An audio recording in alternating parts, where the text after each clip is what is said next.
খেলছ কি কবি অর্জুন কি খেলা খেলছ ମୁଁ ତ ବୁଝିପାରୁନି ତମ ଭାଷା ମୁଁ କହିବି କ'ଣ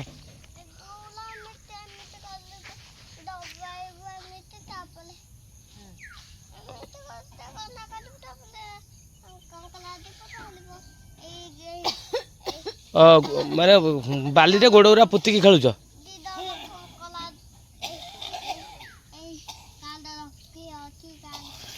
ତମର ଗୋଟେ ଖେଳ ସକାଳୁ ଉଠିଲେ ତମର ଖେଳ ଇଏ ଗୋଟେ ଖେଳ ତମର ଏ ଅପା ପୁତୁରାଙ୍କର ଖେଳ ବାଲି ଖେଳ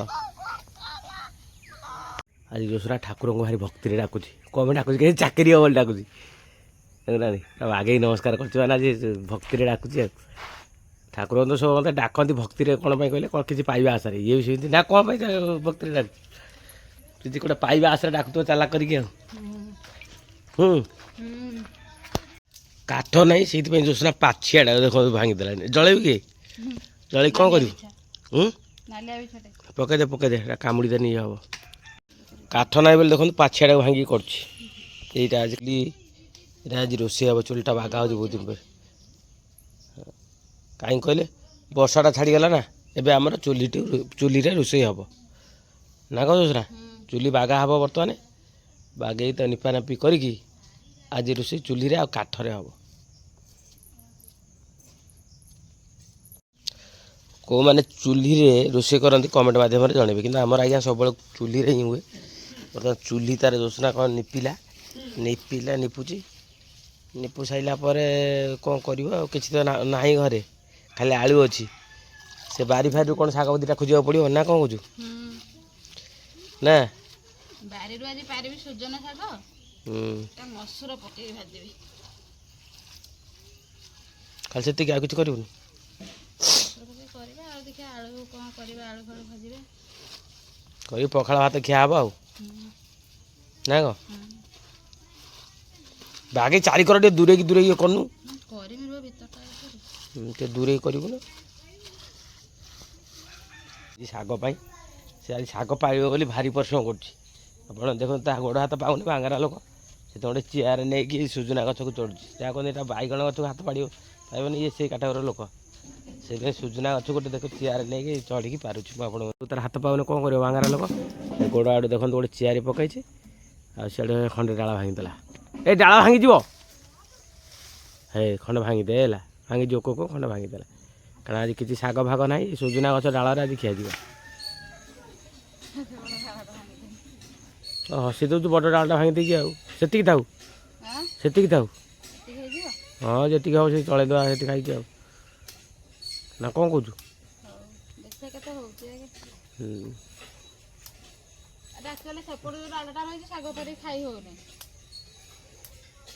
ସେଇପାଇଁ ଭାଙ୍ଗିଦେଲୁ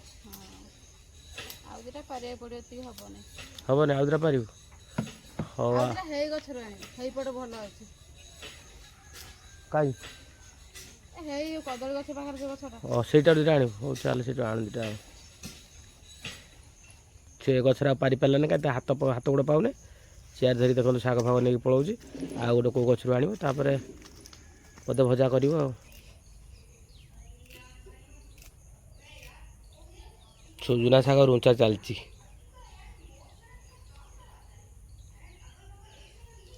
ଜଲ୍ଦି ରୁଞ୍ଚୁ ଆଜି ଖାଇଦିଏ ଯିବି ଏଠି ଗ୍ୟାରେଜ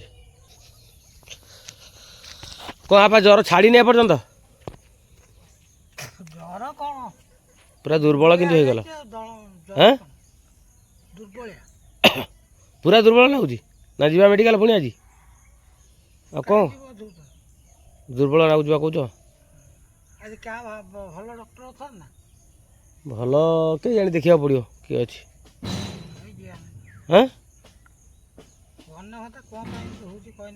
ଦୁର୍ବଳ କାହିଁ ଲାଗୁଛି ତାହେଲେ ଯିବା 2ଟା 3ଟା ବେଳକୁ ଯିବା ଆଉ ହଉ 3ଟା ବେଳକୁ କ'ଣ ଯୋଶରା ଗୋଟେ ଲୋକ ହେଠି ଶାଗ ଇଏ କରିକା ଏଇଟା ତ ଦେଖିବ ସମୟ ଟିକେ ଲାଗେ ଏଇ ଯେଉଁ ସୁନସୁନିଆ ଶାଗ ଗୁଡ଼ା କାରଣ ଏରା ଡାଳ ଭଳିଆ ଥିବ ତାକୁ ଇଏ କରିକି ସେଠୁ ଇଏ କରିକି ଆସିକି ଏଠି କଲାଣି ଏପଟେ ସାରୁନି ଖାଲି ପାଟି କରୁଛି ହଉନେ ଖାଲି କହୁଛି ତୋର ଆଉ କେତେ ସମୟ ଲାଗିବ 10 ମିନିଟ୍ ଘଣ୍ଟାଟା ଯାଉଛି ଘଣ୍ଟାଟା ହେଲାଣି ଇଏ କରିବୁ ଆଉ ଯିବୁ କ'ଣ କାମରେ ଦେଖିବୁନି କ'ଣ କାମରେ କହିବେ ଗ୍ୟାରେଜ ଯିବୁ ବୋଲି ବୁଝିପାରୁନୁ କି ମୁଁ କହୁଥିଲି ଏ ଶାଗ ନ କରିକି ଆର ଶାଗଟା ତୁଳିଥିଲେ ତ ଏତେ ପସନ୍ଦ ପଡ଼ିନଥାନ୍ତା। କୋଉ ଶାଗର ହେଇଛି? ଏଇରା ବାରେ ସବୁ ହୁକୁକିଆ ଯେଉଁ ଶାଗ କୁହନ୍ତି ହଁ ହୁକୁକିଆ ଶାଗ ହେଇଛି ବା ଦେଖିଲୁ ହୁକୁକିଆ ଲଳିତା ଶାଗ ଆଉ ଏରା କ'ଣ କୁହନ୍ତି ମଦରଙ୍ଗା ଶାଗ ନାଁ ଶୁଣିଛୁ ନା କହ ହୁକୁକିଆ ଲଳିତା ମଦରଙ୍ଗା ଏ ଶାଗ ନାଁ ଶୁଣିଛୁ ନା ଜଙ୍ଗଲରେ ରହିଛୁ ତଥାପି ଜାଣିପାରିବୁନି ଆଉ କ'ଣ ଆମେ ସହର ଲୋକ ଆମେ ଜାଣିବୁ ଜଙ୍ଗଲରେ ରହି ଜାଣିପାରିବୁ ତ କ'ଣ କହିବୁ ନା କ'ଣ କହୁଛୁ ଦେଖେ କ'ଣ କ'ଣ ଶାଗ ସବୁ ଛୁଆବେଳେ ଖାଇଛୁ କୁହନି ନା କହିଲେ ଲୋକ ଜାଣିବେ ମୁଁ କିନ୍ତୁ ଖାଇଛି ହୁକୁକିଆ ସୁନସୁନିଆ ମଦରଙ୍ଗା ଆଉ ଗୋଟେ କ'ଣ ଥାଏ ଏମିତି ଗୋଟେ ଗଛ ଭଳିଆ ଆସେ ପିତା ଶାଗ ନାଗେ ନା କ'ଣ ନାଗେ ପିତା ପିତା ନାଗେ ଯେଉଁ ଶାଗଟା ନା କ'ଣ ପିତା ପିତା ଗୋଟେ ଶାଗ ବାବା ପିତା ଯେଉଁ ଶାଗଟା ନାଗେ ତା ନାଁଟା କ'ଣ ପିତା ଗହମ କିଛି ଜାଣିନି ଖାଲି କଥା କହୁଛି ପିତା ଗହମ ଏଇସବୁ ଶାଗ କିଏ କିଏ ଖାଇଛନ୍ତି ଆପଣମାନେ କମେଣ୍ଟ ମାଧ୍ୟମରେ ଜାଣିବେ ଆମେ ଗାଉଁଲି ଲୋକ ଯେହେତୁ ଏ ଶାଗ ଆମର ସବୁଥିରେ ଫେଭରାଇଟ୍ ଆଉ ସବୁଠୁ ବଢ଼ିଆ ଖାଇବା ଏଇଟା ଆମର ପଖାଳ ଭାତକୁ ବିଲ ଆଡ଼େ ପଳେଇଲେ ତୋଳିକି ଶାଗ ମେଞ୍ଚା ଆଣିଲ ଶାଗ ଭଜାକୁ ପଖାଳ ଭାତ ତା ସାଙ୍ଗରେ ଆଳୁ ଯଦି ଥିଲା ଭଜା ହେଲା ଖିଆଯିବ ପୁରା ମସ୍ତ କରିକି ବୁଝିଲୁ ନା ଏଇଟା ଖାଇଛୁ ନା ହଷ୍ଟେଲରେ ତ ପାଠ ପଢ଼ିଲୁ ଖାଇଲୁ କ'ଣ ଖାଲି ଆଳୁ ଡାଲି ଖାଇବୁ ଆଉ କ'ଣ ଆଳୁ ଡାଲି ଆଉ କ'ଣ ଦିଅନ୍ତି ଅଣ୍ଡା ବି ଦିଅନ୍ତି ହଷ୍ଟେଲରେ ଆଉ କ'ଣ ଯୋଉସିନା ଆକ୍ଚୁଆଲି ତାର ପ୍ରଥମ ଶ୍ରେଣୀରୁ ହଷ୍ଟେଲରେ ପଢ଼ୁଛି ପ୍ରଥମ ଶ୍ରେଣୀ ବା ନା ଷଷ୍ଠ ଶ୍ରେଣୀ ସତ କଥା କହୁନୁ ଷଷ୍ଠ ଶ୍ରେଣୀରୁ ଆକ୍ଚୁଆଲି ହଷ୍ଟେଲରେ ପଢ଼ିଛି ପକେଇକି ଡାଲି କରିବ ମସୁର ସେଟା କ'ଣ କ'ଣ ଦେଖନ୍ତୁ ସରଞ୍ଜାମ ଦରକାର ଏକ ରହିଲା ସୁଜନା ଶାଗ ଏପଟେ ରହିଲା ମସୁର ପିଆଜ ଲୁଣ ଆଉ ହଳଦୀ ଏବେ ଯୋଉସିନା ଆରମ୍ଭ କରିବ ସୁଜନା ଶାଗ ମସୁର ପକା ଡାଲି ସୁଜନା ଶାଗ ଡାଲି ହେଲା ତରକାରୀ ନାଁ ହେଲା ସୁଜନା ଶାଗ ଡାଲି ବୁଝିଲ ନା ପ୍ରଥମ ଥର ଖିଆଯିବ ସୁଜନା ଶାଗ ଡାଲି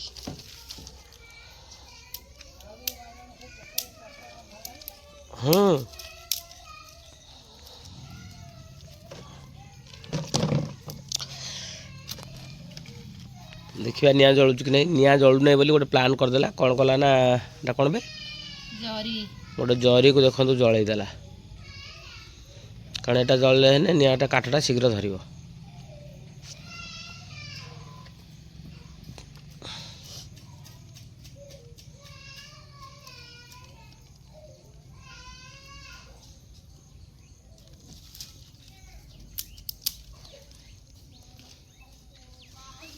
ତା ଉପରେ ଗୋଟେ ଗୋଟେ କାଠ ପକେଇ ଦେଉଛି କ'ଣ ପାଇଁ ଧରିବ ବୋଲି ନାଇଁ କି ଜରିରେ ବହୁତ ଶୀଘ୍ର ନିଆଁ ଧରିବ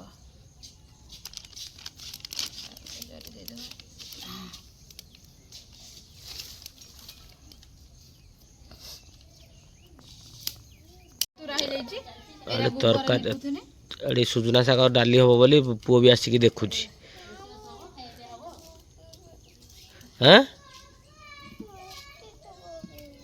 ହଁ ମା କରିଦେବ ଏତିକି ହୁଏ ଏ ଖାଲି ଭଜାଟା କରିଦେବ ଯାଇକି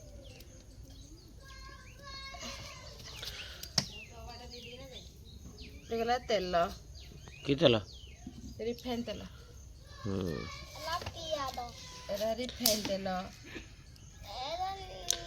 ବାବା ଗୋଡ଼ ଇଏ କର ନା ସେ ଲୁଣ କହୁଛି ସେଟା ଲୁଣ ହେଲା ମସୁର ଡାଲି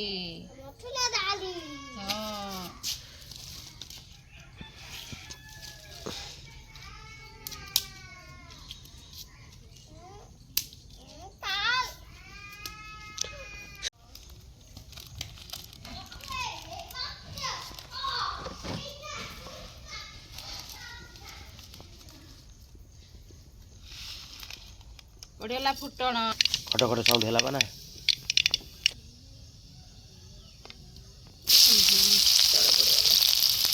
ଦେଖିକି ପକଉନ ତାପରେ କ'ଣ ପକଉନି ପିଆଜ ନା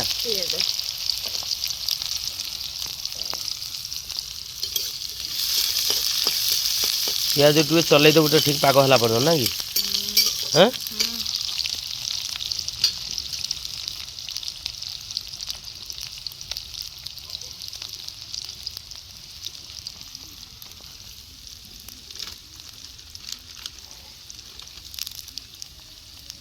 ବାପା ଗାଧେଇ ଗଲେ କି?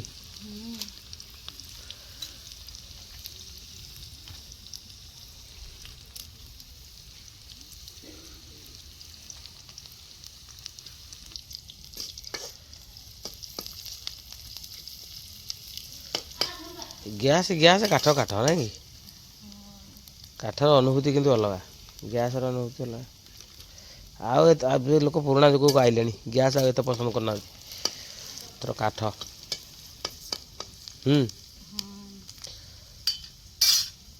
ତାପରେ କ'ଣ ପଡ଼ିବ? ତାପରେ ମସୁରଟାକୁ ଧୋଇକି ରଖିଦେଇଛି ହେଲା। ହଁ,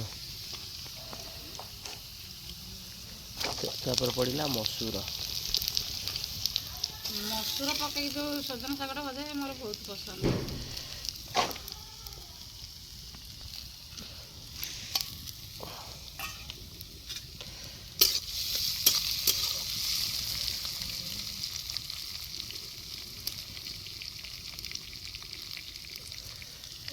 ତେଲ କିନ୍ତୁ ବହୁତ ହେଇଗଲା। ଶାଗ ପଡ଼ିବ ବା, ସେଇଟା ହେଇଗଲାଣି ବୋଧେ ନା ଆହୁରି ହେବ? ଏଇଟା ହେଇଗଲାଣି। ପିଆଜ ପଡ଼ିଗଲା, ମସୁର ପଡ଼ିଗଲା, କଷା କଲା ଭଳିଆ ଏଇଟା କଷା ହେଲା ନାଇଁ କି? ତାପରେ ଶାଗ ପଡ଼ିବ, ଏଇଆ ନା?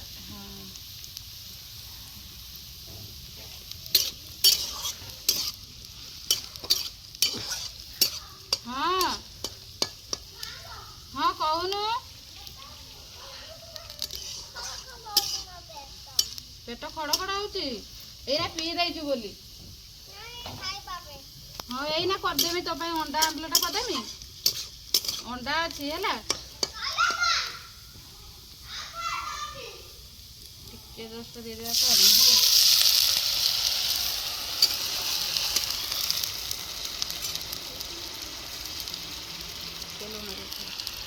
ଆବଶ୍ୟକ ଅନୁସାରେ ଲୁଣ ନାଇଁ କି?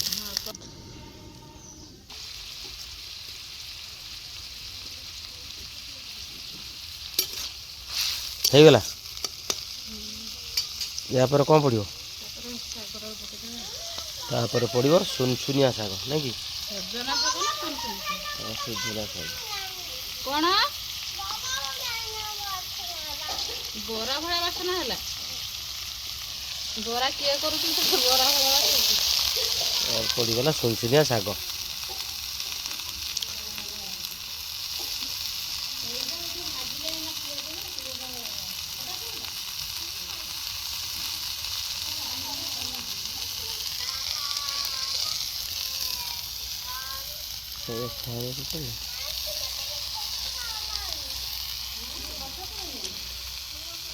ହଁ ବର୍ଷା କିନ୍ତୁ ଟିକେ ଟିକେ ପକେଇଲାଣି, ସତ କହୁଛି।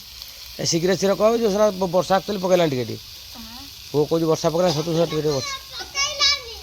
ଟିକେ ବର୍ଷା ପକେଇଲାଣି। ମୋ ପୁଅ କହୁଛି ଟିକେ ଟିକେ ବର୍ଷା ପକେଇଲାଣି, ପଳେଇ ଆସ। ଏବେ ଆଉ ଟିକେ ଲୁଣ, ତାପରେ ସଇଲା। ଏବେ ଖାଲି ଯା ଇଏ କରାଯିବ ଆଉ ନା କି? ନିଆଁ ଲଗାଯିବ, ତାପରେ ରେଡ଼ି ଆଉ ନା? ରେଡ଼ି ହେଇଗଲା ଆମର ମସୁର ସୁଜନା ଶାଗ। ମସୁର ସଜନା ଶାଗ ପୁରା ରେଡ଼ି। ଏବେ ଓହ୍ଲେଇ ଦେବା।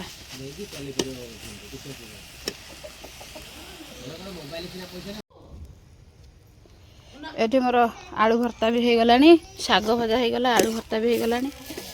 ଏବେ ଗୋଟେ ଅଣ୍ଡା ଆମ୍ଲେଟ୍ କରିବି। ଏବେ ଅଣ୍ଡା ଆମ୍ଲେଟ୍ ପ୍ରସ୍ତୁତି ହେବ। ଅଣ୍ଡାଟାକୁ କେମିତି ଫଟା ହୁଏ ଦେଖନ୍ତୁ। ଅଣ୍ଡା ଫାଟିଗଲା।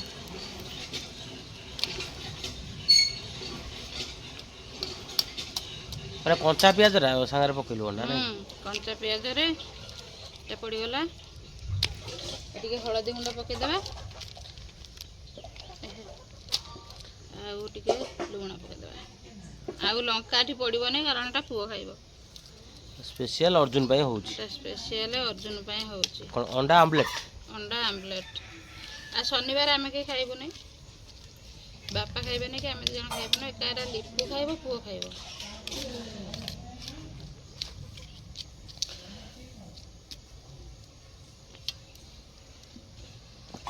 ତେଲ ଢାଳିଦେବା।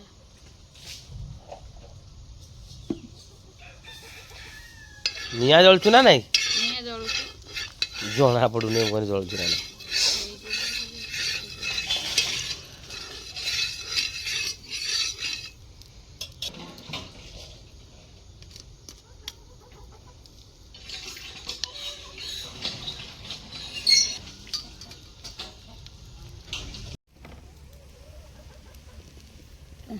ନିଆଁ ଜଳୁନି। ଅଣ୍ଡା ଆମ୍ଲେଟ୍ଟା ଦିଫାଳ ହେଇଗଲା।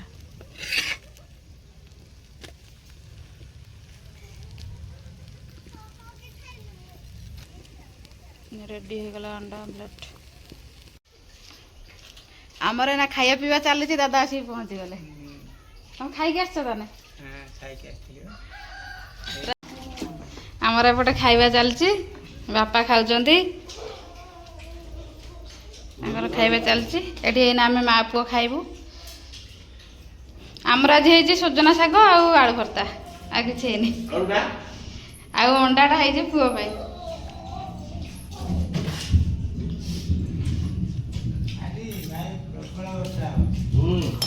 କ'ଣ ଆଜି ପ୍ରବଳ ବର୍ଷା ହବ? କେତେ ବର୍ଷା ହଉଛି କେଜାଣି? ଦ୍ୱିତୀୟ ଓଷା ଏବେ କ'ଣ ରାକ୍ଷୀ ପୂର୍ଣ୍ଣିମାକୁ ଯିବେ? ଆଜିର ଭିଡ଼ିଓଟି ଆପଣମାନଙ୍କୁ କେମିତି ଲାଗିଲା ନିହାତି ଭାବରେ କମେଣ୍ଟ ମାଧ୍ୟମରେ ଜଣାଇବେ। ଯଦି ଆମ ଭିଡ଼ିଓଟି ଭଲ ଲାଗିଥାଏ ତାହେଲେ ଲାଇକ୍ ଗୋଟିଏ କରିବେ, ସବସ୍କ୍ରାଇବ୍ କରିବେ ଆଉ ସେୟାର କରିବେ। ରଖୁଛି, ପୁଣି ଦେଖାହେବ ଆଉ ଗୋଟିଏ ନୂଆ ଭିଡ଼ିଓରେ। ସେ ପର୍ଯ୍ୟନ୍ତ ସମସ୍ତଙ୍କୁ ନମସ୍କାର, ଜୟ ଜଗନ୍ନାଥ।